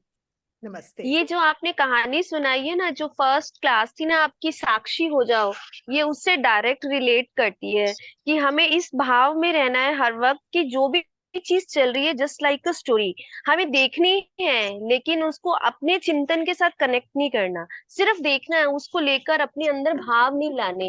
ये मुझे जो समझ में आया बहुत डायरेक्ट रिलेट कर रही है आपकी साक्षी होने की स्थिति के साथ, कि जो भी बिल्कुल चल रहा है बस उसे देखते रहो, उसके अंदर खुद के अटैचमेंट नहीं होना है, उसके साथ अटैच नहीं करना है खुद को। बिल्कुल बिल्कुल सही पकड़ा काजल. और ये जी। पहला नहीं, मतलब जितना भी देखो, अष्टावक्र के जितने भी आगे भी जो भी आएंगे ना वर्सेस, उन सब में भी यही हम्म। चीज मिलेगी आपको. वो एक की ही बात कर रहे हैं. जब हम समाधि की बात करते हैं, समाधि क्या है? यही साक्षी हो जाना. यही है। सामने जो कि भी जो है भी हो रहा है बस उसे देखते उन्हें रहो, देखते उसके रहो. अंदर नहीं जाना है। नहीं. और उसका हम्म। प्रभाव भी ना पड़े आपके ऊपर. देखो जी क्या होता जी। है, हमने कोई चीज देखी सामने, इमिजिएटली हमारी आंखें या तो उसकी तरफ अट्रैक्ट हो जाती हैं, मुझे ये चाहिए. एक अच्छा किसी का घर सुंदर देखा, मेरा घर भी ऐसा हो. किसी की गाड़ी देखी, मेरे पास ऐसा हो. कोई ज्वेलरी देख ली, अरे मुझे भी ऐसा ही चाहिए. होता है, ज्यादातर लोगों का ऐसा ही होता है. कोई भी चीज देख के उसकी तरफ अट्रैक्ट हो जाते हैं कि वो मुझे चाहिए. तो ऐसा नहीं, जो भी देखो वो आपके ऊपर प्रभाव ना करे, आपके ऊपर इन्फ्लुएंस ना करे. आप सिर्फ दृष्टा रहो, मतलब एकदम अछूते उससे. छू गई तो प्रभाव कर जाएगी, फिर क्या हो गए, या तो हम दृश्य बन जाएंगे या दर्शक बन जाएंगे, अगर उसने हमारे ऊपर प्रभाव कर दिया तो. लेकिन बिल्कुल बिल्कुल। अगर हम उसे देख सकते हैं बिना प्रभावित हुए, तो आप दृष्टा हो गए, साक्षी हो गए. वो ही हमारी ध्यान की असली स्थिति है, जो हमें एक्चुअल प्रॉपर जिसको मेडिटेशन कहते हैं, कि बिल्कुल. मैंने सब कुछ देखा है लेकिन मैं उसके अंदर नहीं हूँ। एब्सोल्युटली. जी जी वही है जी। ध्यान. Thank you. असली ध्यान वही. जी, वही है। ठीक है। हाँ. और ध्यान में दो तरह के होते हैं. एक जो हम बोलते हैं कि जहां पर बाहर का सब कुछ समाप्त हो जाए, जो हम योगिक की बात करते हैं ना, योगी समाधि. जब योग में समाधि की बात होती है, तो होता है कि कुछ दृश्य भी ना रहे और तब हम दृष्टा हो जाएं. लेकिन वो समाधि भी ज्यादा देर नहीं रहती है ना. तो असली क्या होती है कि दृश्य है सामने, लेकिन मैं उससे प्रभावित नहीं हो रहा. मैं उससे कहीं भी, मैं सिर्फ उसको देख पा रहा हूं बिना उससे अफेक्ट हुए. वो हमेशा रह सकती है वो स्थिति. बहुत बड़ी साधना है ये एक्चुअली, जिसने इस चीज को पकड़ लिया ना तो उसका तो जीवन ही शांत हो जाएगा, बिल्कुल परम ज्ञान की प्राप्ति हो जाएगी उसको। बिल्कुल. यही यही जी पकड़ना है. जी और ये जी। कृपा से ही मिलता है. वो क्या होता है, बिल्कुल हम बिल्कुल। जो भी हम करें इवेंचुअली मिलता कृपा से ही है. कृपा से। हाँ. सही बात है। एक इसमें है ना, गुरु नानक जी का एक ओंकार सतनाम, आगे, सही बोल रहे। और उसमें वो एंड में बोलते हैं, कर्ता पुरुष, हाँ कर्ता हाँ। पुरुष निर्भोग निर्वैर अकाल निर्धन। मूरत अजूनी सा. अजूनी सन, एकम हाँ ऐसे ही कुछ है। गुर प्रसाद. लास्ट जो उनका जी सेकंड लास्ट जी। वर्ड है, दैट इज गुर प्रसाद. उसका क्या मतलब है कि ये गुरु से प्रसाद में मिलता है, ये करने से नहीं मिलता, कुछ भी करने से नहीं कृपा मिलता, होनी चाहिए। कृपा चाहिए. गुर प्रसाद. तो यहाँ पे हम ना एक जैसे आत्मबोध में भी मैंने बताया था, एक्सरसाइज कर सकते हैं. कि जैसे बहुत सिंपल चीज है, एक चीज उठा लो आप, कि जब भी आप खाना खा रहे हो, है ना, हम दिन में 3 बार तो खाते ही खाते हैं, उससे ज्यादा ही खाते होंगे. जब भी खाना खाते हो, हमेशा ये ध्यान रखो कि ये शरीर ये खाना खा रहा है, जो स्वाद आ रहा है वो जीभ को आ रहा है, और मैं उसको देखने वाला हूं. अलग हो जाओ खाने से. खाना खाते हुए, पानी पीते हुए अपने आप को अलग रखो. एक पकड़ लो, एक ये चीज कि जब जो भी चीज मुंह में डालोगे आप, हमेशा ध्यान रखो, ये शरीर खा रहा है, ये देह खा रही है, ये मुंह खा रही है, ये जीभ स्वाद ले रही है, ये अंदर चल रहा है, आप उसके दृष्टा हो जाओ, है ना। कहीं से एक भी चीज अगर हमने साध ली ना, उसके बाद हर उसमें वो चीज सच जाती है। वैसे तो हर समय ये प्रैक्टिस की जा सकती है, लेकिन ये सबसे आसान होती है खाते हुए करना। ठीक है,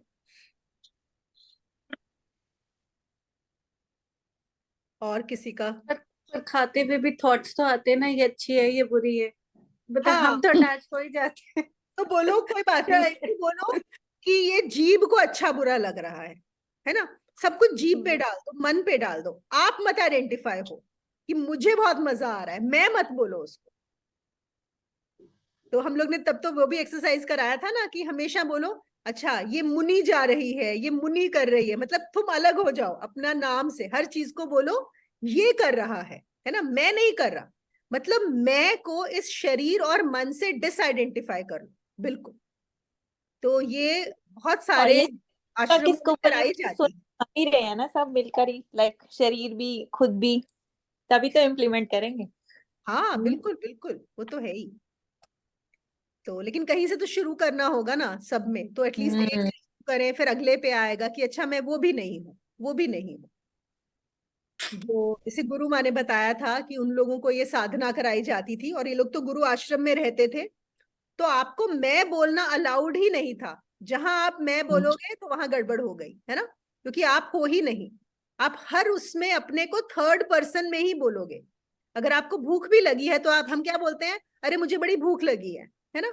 आपको ऐसा नहीं बोलना है, आप क्या बोलोगे, अरे मुनि के शरीर को भूख लगी है, इसको खाना, है ना। मुनि को नींद आ रही है, ये सोने जाएगी, है ना।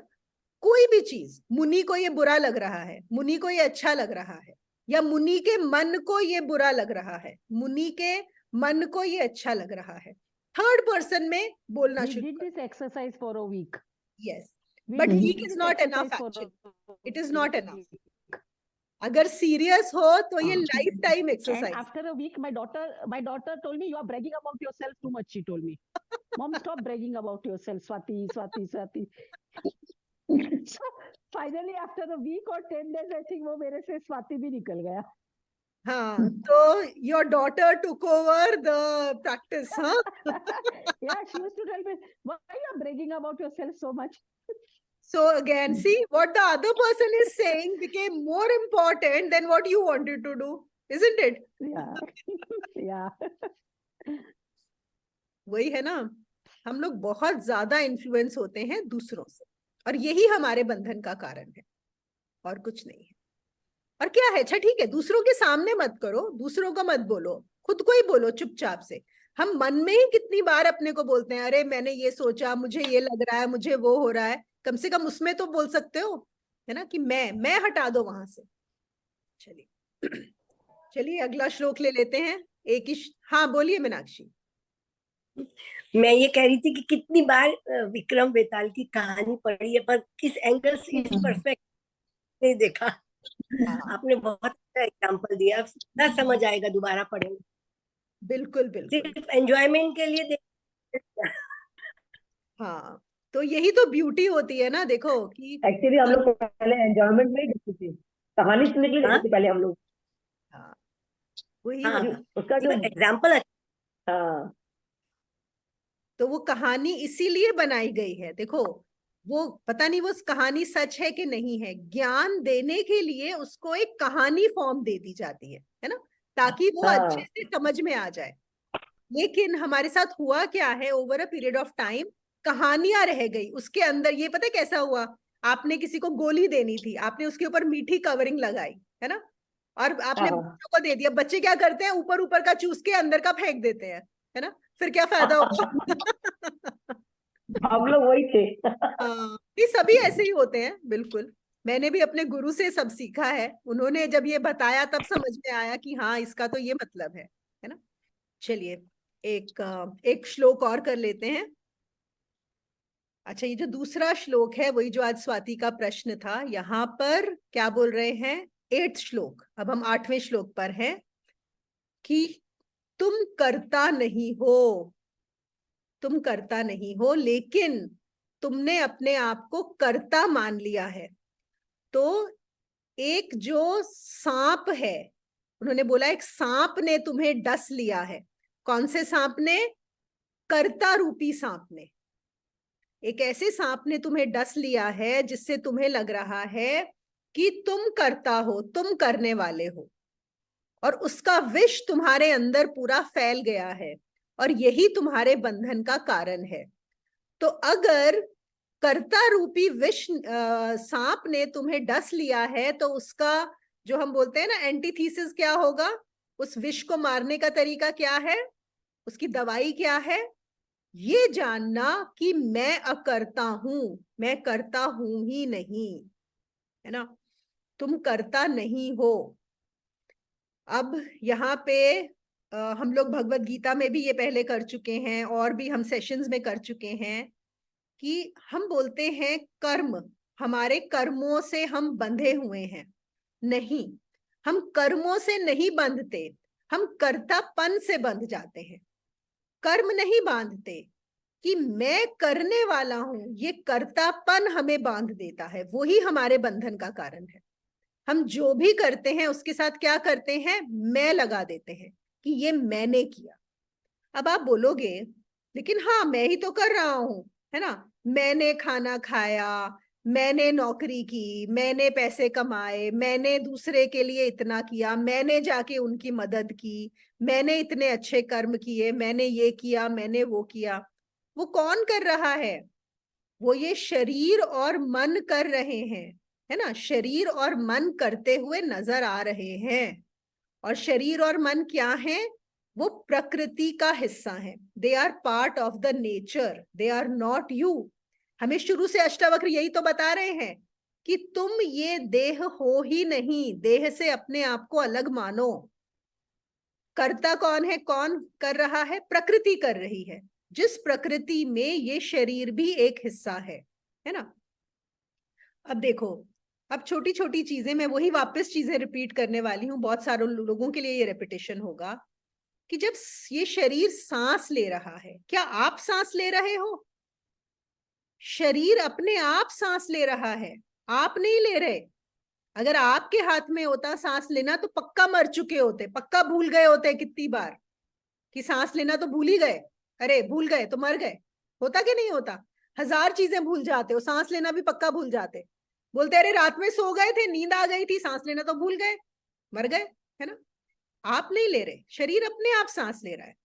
खाना आप पचा रहे हो अंदर जाके पेट में, खाने को आप बोल रहे हो अब तू गले से नीचे उतर, अब तू पेट में जा, अब तू बड़ी आंत में जा, अब तू छोटी आंत में जा, अब तू लिवर में जा, अब किडनी तू ये कर। आप करते हो क्या रोज ये?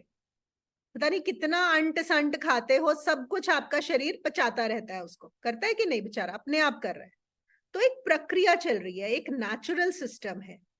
जिस तरह से आप सांस नहीं लेते, अपना खाना नहीं पचाते, अपने हार्ट को बीट नहीं करवाते, अंदर प्राण वायु अपने आप चल रही है, ये तो हम इनको क्या बोलते हैं कि जो ऑटोमेटिक सिस्टम चीजें हैं।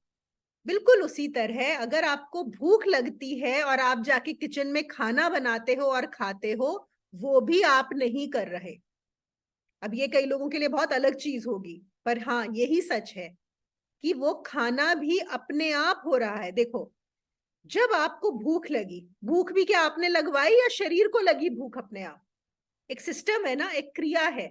एक छोटा बच्चा पैदा होता है, उसको भूख लगती है और वो रोता है। उसको क्या सिखाया जाता है कि अब तुम्हें भूख लगवानी है, या तुम्हें भूख लगी है तो अब तुम्हें रोना है? प्रकृति ने ऑलरेडी डाला हुआ है, ये प्रकृति का ही सिस्टम है कि उसको भूख लगेगी और वो रोएगा। ऐसे ही आपको भूख लगेगी, भूख लगेगी तो आप, ये जो शरीर है ये खाना ढूंढेगा, उसको खाना चाहिए खाने के लिए, तो वो क्या करेगा? अब आपकी बुद्धि इतनी बढ़ चुकी है, आपको पता है आपके घर में एक किचन है, आपको पता है उस किचन में फ्रिज है, आपको पता है फ्रिज में सामान है, आप वहां से निकाल के कुछ बना सकते हो और ये आपके शरीर के लिए सही है। तो वो मन आपका साथ दे रहा है और शरीर ये सब काम कर रहा है ना? तो ये भी एक नेचुरल प्रक्रिया हो रही है। ये हमें लगता नहीं है नेचुरल है, लेकिन ये भी प्राकृतिक ही है। आपको भूख लगना, आपका किचन में जाना, खाना बनाना और खाना, ये आप नहीं कर रहे हो। प्लीज रिमेंबर दिस, ये हो रहा है, प्रकृति करवा रही है आपसे। जब नींद आती है तो नींद को आप लाते हो या अपने आप आ जाती है? अपने आप आती है ना नींद, जिनको आती है नेचुरली। कुछ शरीर में होता है नींद आती है और शरीर सो जाता है, और फिर कुछ होता है अपने आप ही उठ जाता है। आपके हाथ में हो तो उठो भी ना, पता भी ना पड़े उठना कैसे है ना? तो हर चीज प्रकृति में ही हो रही है। जो प्रकृति के 3 गुण हैं, रजस, तमस और सत्व, उनका एक कॉम्बिनेशन है जिसकी वजह से सारे कार्य हो रहे हैं। जैसे सूरज निकलता है, जैसे हवा चलती है, जैसे पेड़ बड़े हो जाते हैं, जैसे बारिश आती है, बिल्कुल उसी तरह से आपका जो शरीर है वो भी बहुत सब कार्य कर रहा है। चाहे वो छोटे कार्य हो शारीरिक, चाहे वो मानसिक कार्य हो, चाहे आपका ऑफिस जाना हो, चाहे आपका कुछ पढ़ना हो, लिखना हो, करना हो, ये एक सब कुछ प्रकृति का ही हिस्सा है। आप नहीं हो करने वाले। पर आपने गलती क्या कर दी है? आपने सोच लिया है मैं कर रहा हूं, आई एम द डूअर, और आप उससे फ्री ही नहीं होना चाहते। यहाँ पे अष्टावक्र क्या कहते हैं कि तुम अकर्ता हो, अपने आप को अकर्ता जानो और इसी वक्त मुक्त हो जाओ। सब बंधनों से इसी वक्त तुम मुक्त हो, अपने आप को अकर्ता जान लो। पर हमारी प्रॉब्लम क्या है? हम तो कर्ता ही बने रहना चाहते हैं, हम तो अकर्ता बनना ही नहीं चाहते हैं, है कि नहीं? हमें तो अच्छा लगता है हर चीज के साथ मैं जोड़ना, मैंने किया। अरे अपना तो छोड़ ही दो, हम तो दूसरों का भी क्रेडिट हम लेना चाहते हैं। ऐसे लोग मिलते हैं कि नहीं आपको संसार में, जिनको हमेशा हर चीज में क्रेडिट लेना होता है? किसी दूसरे ने भी किया है तो वो कहना चाहेंगे मैंने किया है। होता है कि नहीं होता? ऐसे लोग ज्यादा है कि नहीं है ना? ऑफिस में तो बहुत ही होता है ये, ऑफिसेज में कि 3-4 अगर कोलीग्स हैं, एक चाहेगा कि दूसरे ने काम किया है, बॉस को बताएगा ये भी मैंने किया है, ताकि बॉस को लगे कि मैं ज्यादा अच्छा हूं, है ना? हम दूसरों की नजरों में बढ़ना चाहते हैं, दूसरों की नजरों में ऊंचा होना चाहते हैं, तो हम बताना चाहते हैं मैंने किया, ये तो मैंने किया। तो हम तो बिना कुछ करे भी कर्ता बनना चाहते हैं, और अष्टावक्र क्या बोल रहे हैं कि तुम अकर्ता बन जाओ। जो तुमको लग रहा है तुम कर रहे हो वो भी तुम नहीं कर रहे। तो ये तो बिल्कुल उल्टा उल्टा चल रहा है। कबीर का एक दोहा है, आप लोगों ने अगर सुना हो, वो सतगुरु मोहे भावे, वो सतगुरु मोहे भावे, करे कर्म पर रहे अकर्मी, ऐसी युक्ति बतावे। मतलब मुझे ऐसा सतगुरु चाहिए जो मुझे वो टेक्निक सिखा दे कि मैं कर्म करता रहूं और तो भी अकर्मी हो जाऊं, कर्म करते हुए भी अकर्ता ही रह जाऊं, जो मुझे वो टेक्निक सिखा दे। और अष्टावक्र क्या कर रहे हैं?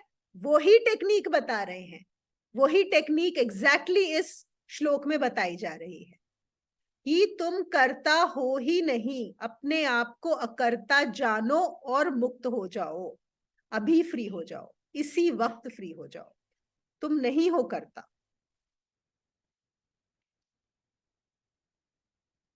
फिर लोग पूछते हैं कि अच्छा अगर मैं करता नहीं हूं तो मैं सारे कर्म करना छोड़ दूं, मैं अभी बैठ जाऊं चुपचाप यहाँ पे कुछ भी ना करूं, क्योंकि मैं तो कुछ कर ही नहीं रहा हूं। तो ये जो सवाल है ये कहां से आता है? अज्ञान से आता है। यहाँ पे कर्म करने को मना नहीं किया जा रहा। देखो, कर्ता और कर्म दो अलग अलग चीजें हैं। कर्म करने को मना नहीं कर रहा, और कर्म रुकेंगे भी नहीं। क्या आप सांस लेना छोड़ दोगे? आपके हाथ में है कि आप अपनी सांस रोक के बैठ जाओगे कि हाँ जी अष्टावक्र ने तो बोल दिया तुम तो अकर्ता हो, मैं तो अब सांस भी नहीं लूंगा। बैठ के देखो कितनी सेकंड बैठ पाओगे बिना सांस लिए, है ना? सांस जाएगी। चलो बोलोगे सांस तो अपने आप चल रही है, ठीक है, मैं तो खाना ही नहीं, मैं अब खाना नहीं बनाऊंगी, है ना? मैं खाना बनाती हूँ सबके लिए, अष्टावक्र तो बोलते हैं तुम तो कुछ करते ही नहीं हो, तो मैं नहीं बनाऊंगी खाना। मत बनाओ, देखो कितने दिन रह सकते हो बिना खाना बनाए, या कितने घंटे रह सकते हो बिना कुछ खाए, है ना? तो कर्म तो अष्टावक्र भी कर रहे हैं। अगर अष्टावक्र जनक को पूरी गीता सुना रहे हैं, यहाँ पर इतना ज्ञान दे रहे हैं, वो कर्म नहीं कर रहे हैं? कर रहे हैं। लेकिन अकर्ता होकर। कैसे अकर्ता होगे आप?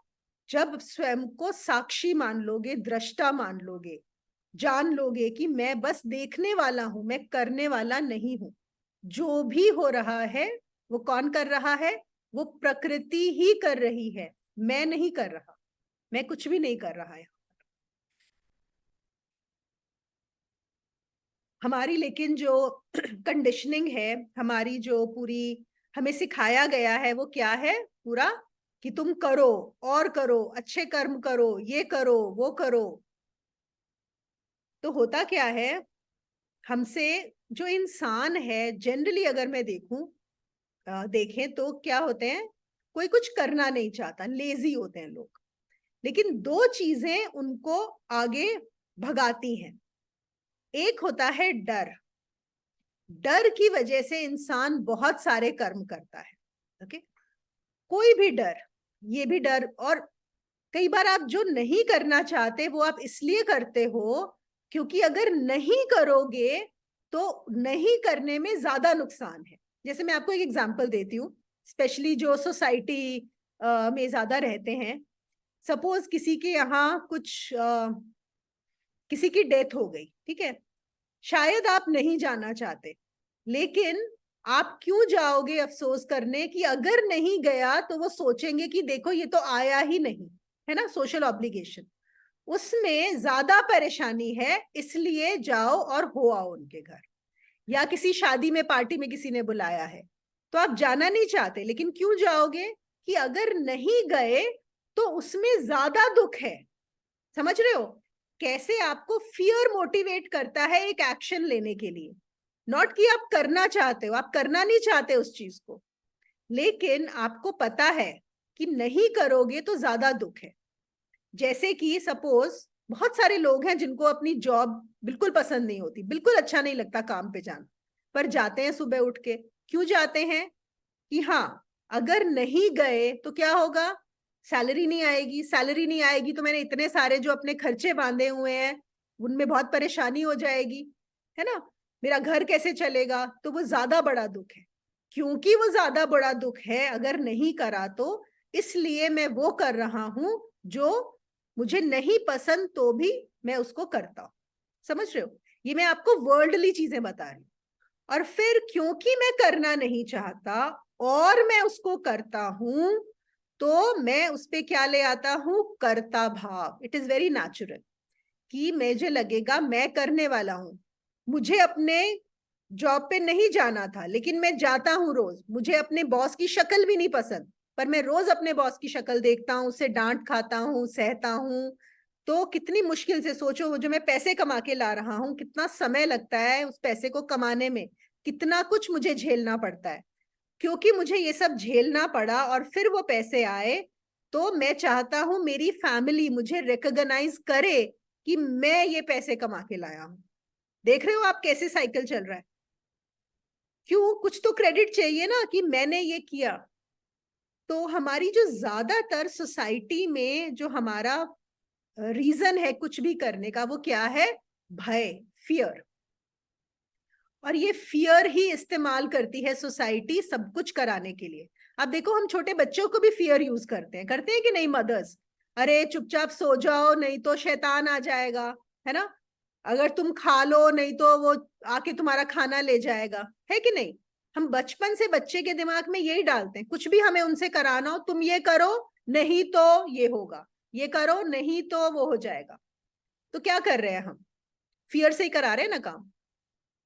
और एक जो तरीका होता है कुछ भी करने का, वो क्या होता है? फियर का ऑपोजिट लव, प्रेम। जब आप प्रेम में कोई चीज करते हो, प्रेम में, वहां पर कभी कर्तापन नहीं आता।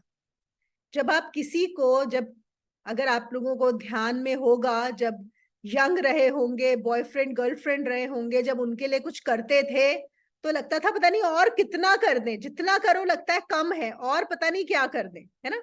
जिससे भी आप प्रेम में होते हो उसके लिए जब करते हो, जब प्रेम से निकलता है तो लगता ही नहीं कि मैंने किया है, वो फीलिंग ही नहीं आती, वो अकर्ता भाव हो जाता है। तो वो एक हमें वहां पर एक आप कह सकते हो थोड़ी सी अनुभूति मिलती है अकर्ता भाव की, कि आपको लगता ही नहीं है, सब कुछ अपने आप होता है कि नहीं? जब भी हम प्रेम में करते हैं, अपने बच्चों के लिए कभी कुछ करते हैं, बिल्कुल out of love it happens. और जब आप अपने गुरु के लिए करते हो तो इतना प्रेम निकलता है कि बस कुछ है ही नहीं, उसकी तो कहने की बात ही नहीं है ना? तो यहां पर भी जब अकर्ता भाव की बात हो रही है कि तुम जानो कि तुम अकर्ता हो, वहां पर प्रेम की भी बात हो रही है। वो कब पॉसिबल होगा? जब आप में इतना प्रेम भरा होगा। प्रेम मतलब कि आप एक ही हो गए, एक हो। उस प्रेम से जब भी आप कार्य करोगे तो वहां पर कर्ता भाव नहीं आएगा, आपको लगेगा ही नहीं कि आप करता हो, और वही मुक्ति है। जब तक सोचोगे मैं करने वाला हूं, मैं करता हूं, तब तक बंधन है। और जैसे ही जानोगे कि मैं अकर्ता हूं, तो सारे बंधन वहीं पर समाप्त हो जाते हैं। फिर से, बांधता कौन है? कर्म नहीं बांधते। प्लीज याद रखो, आप कितने भी कर्म करो, कर्मों से कभी बंध ही नहीं सकते, सिर्फ और सिर्फ कर्ता भाव से बंधते हैं, सिर्फ।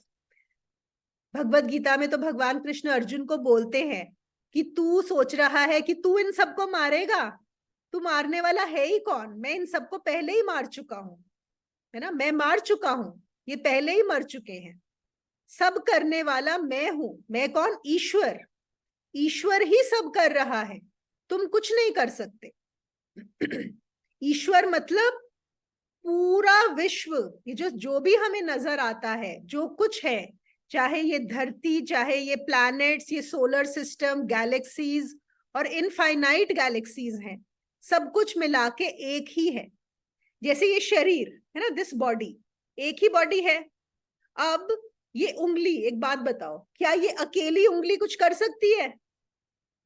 अगर ये उंगली बोले कि मैं इस शरीर का ध्यान रखूंगी, ये रख सकती है? इस उंगली के हाथ में अपना भी ख्याल नहीं रख सकती। क्या ये उंगली अपना ख्याल रख सकती है अकेले में? Is it possible? नहीं रख सकती। खाना कहां से जाएगा? उसके लिए सब पूरा बाकी शरीर चाहिए, तभी इसको पोषण मिलेगा, है कि नहीं? ये पूरा हाथ होगा, ये अंगूठा होगा, तभी ये उंगली किसी काम की है। एक छोटी उंगली अपना कुछ भी नहीं कर सकती। तो अगर वो बोले जो भी काम करता है ये शरीर, वो बोले मैं करती हूँ, या ये जो हाथ काम करता है, क्या ये उंगली क्रेडिट ले सकती है कि मैं करती हूँ? नहीं ले सकती ना। ऐसे ही ये उंगली तो फिर भी हम बोल सकते हैं 1/100th हिस्सा होगी इस शरीर का, या 1000th हिस्सा होगी। और तुम, मतलब ये जो शरीर है जो अपने आप को कर्ता मानता है, कैन यू बिलीव, ये तो 1/100,000 मिलियंथ हिस्सा होगा इस पूरे विश्व का। आप सोच सकते हो आप कितने छोटे हो इस पूरे विश्व में, कितनी छोटी हस्ती है सिर्फ इस शरीर और मन की। क्या कर सकता है ये? कुछ भी नहीं कर सकता। कबीर का एक और दोहा है, मुझे एग्जैक्ट वर्ड्स याद नहीं आ रहे। ना कुछ करे ना कर सके, ना कुछ करे शरीर, जो करे सो हरि करे, कह गए दास कबीर। मतलब ये जो शरीर है, ना तो ये करता है, ना ये कुछ कर सकता है, कुछ भी नहीं कर सकता। कौन करता है? करने वाला सिर्फ हरि। हरि मतलब ईश्वर। ईश्वर मतलब पूरा शरीर। जैसे एक अकेली आंख कुछ नहीं कर सकती, एक अकेली उंगली कुछ नहीं कर सकती, पूरा शरीर। ऐसे ही पूरा का पूरा ब्रह्मांड वो ही करता है, वो ही ईश्वर है। तो ना कुछ, शरीर कुछ भी नहीं कर सकता, है ना? तो फिर से अष्टावक्र के उस पे आते हैं कि खुद को कर्ता मत मानो और अकर्ता हो जाओ, और इसी समय मुक्त हो जाओ। ठीक है, चलिए आज का यहाँ पर समाप्त करते हैं। मैं एक बार आप लोगों को अनम्यूट कर देती हूँ अगर कुछ। Thank you Monika for the class. Thank you ji. आपने जो बोला कि मैंने किया, उसका क्रेडिट आप मत लो। लोग, आप बोल रहे थे ना कि मैं नहीं कर रहा हूँ, पर इन जनरल होता नहीं है सब, in practice it is very difficult. Yes yes it is. और उसका रीजन एक ये है कि हमारे आसपास जितने भी लोग हैं वो सब अपने आप को कर्ता ही माने हुए हैं, है ना। सब यही सोचते हैं मैंने किया तूने किया। मतलब जो हमारी पूरी सोशल इंटरैक्शन है वो इसी बेसिस पे है कि कौन क्या करता है ना।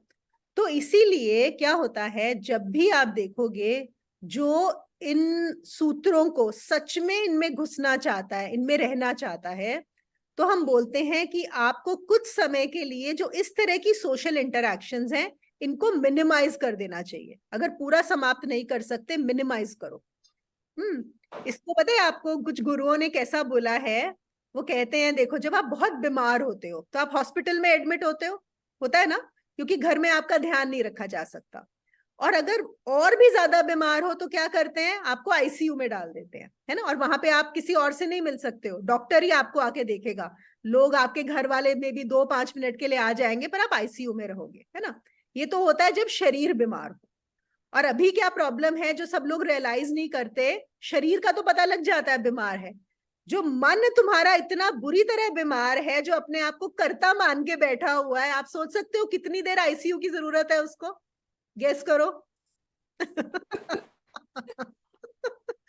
है ना। तो यहाँ पे आईसीयू क्या होता है कि अलग हो जाओ थोड़ी देर इस सोसाइटी से। इसीलिए गुरुओं के आश्रम बने होते हैं, इसीलिए लोग थोड़ा जाते हैं दूर अलग होके।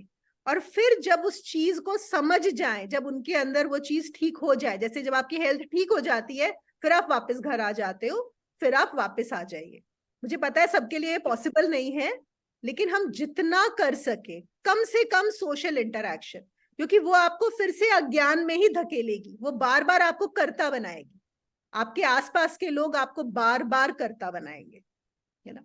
इसका कोई एंड नहीं है, दिस विल जस्ट कंटिन्यू। अब पता होना चाहिए अब आपको कितनी आग लगी है कि मुझे अब अकर्ता भाव में जाना है ना। उस हिसाब से हम अपने डिसीजंस लेते हैं लाइफ में। You have to practice a lot. Yes और देखो प्रैक्टिस के लिए वही है ना, हमारा एनवायरनमेंट भी बहुत इंपॉर्टेंट होता है, बहुत हमारे ऊपर प्ले करता है। फिर यही होता है कि हम कितना, यही सत्संग बार बार, यही वाली टीचिंग्स, इस साधना में रहना। मैं हमेशा एक एग्जांपल देती हूँ कि जो एक बच्चा है 12th में है, 10th में है, कुछ NET की तैयारी कर रहा है या एग्जाम्स की तैयारी कर रहा है, वो सब चीजों से छोड़ देता है अपने आप को, होता है कि नहीं। वो पार्टीज में जाना छोड़ देता है, वो फंक्शंस में जाना, खेलना बंद कर देता है, और वो क्या कर रहा है, वो बच्चा पूरा समय अपना पढ़ाई के ऊपर है कि नहीं। 12 घंटे 14 घंटे सालों साल, तब जाके उसका एडमिशन होता है किसी मेडिकल कॉलेज में, अच्छे में, इंजीनियरिंग कॉलेज में। तो यहाँ पर भी वही चीज है। यहाँ पर तो हम इस पूरे संसार से फ्री होने की बात कर रहे हैं। आप सोच सकते हो कितना बड़ा एग्जाम देना है, तो उसके लिए आपको ध्यान नहीं देना होगा, उसके लिए आपको सोशल ऑब्लिगेशंस छोड़ने नहीं होंगे, छोड़ने पड़ेंगे, ऐसे नहीं हो जाएगा, तो वो करना पड़ेगा। Thank you. Most welcome. और यहाँ पे एक ऐसी चीज है, देखो क्या होता है, आपको IIT में भी एडमिशन मिल जाए, IIM में मिल जाए, हार्वर्ड में मिल जाए, आप ओलंपिक के गोल्ड मेडल जीत लो, मतलब नोबेल प्राइज जीत लो, कुछ भी, हर एक के लिए मेहनत लगेगी, मानते हो कि नहीं। हर एक में मेहनत लगने वाली है बहुत ज्यादा, आपको सब कुछ छोड़ के सिर्फ उसी पे केंद्रित होना पड़ेगा। लेकिन वो सब होने के बाद भी एक समय आएगा कि वो सब छूटेगा, है कि नहीं, सब छूटेगा, मृत्यु तो आनी ही आनी है, सब खत्म। और यहाँ पर जो अष्टावक्र बता रहे हैं वो एक ऐसी चीज है कि अगर आपने उसको पकड़ लिया, वो सिर्फ इस जन्म में नहीं, वो आपकी कभी नहीं छूटेगी। Isn't it worth giving attention to? Isn't it worth कि बाकी सब चीजें छोड़ के सिर्फ इस पे ध्यान दिया जाए, एक ऐसी चीज जो हमेशा के लिए। इतना फर्क है, इतना फर्क। ओके, 5:15 हो गए हैं। Thank you so much for joining the session. मुझे पता है बहुत लंबा लंबा हो जाता है, हमने 2 ही वर्सेस किए हैं, पर कोई जल्दी नहीं है ना, बात तो एक ही है, उसी को ही बस समझ लें तो हो गया काम। ठीक है, चलिए, thank you. Okay, bye everyone.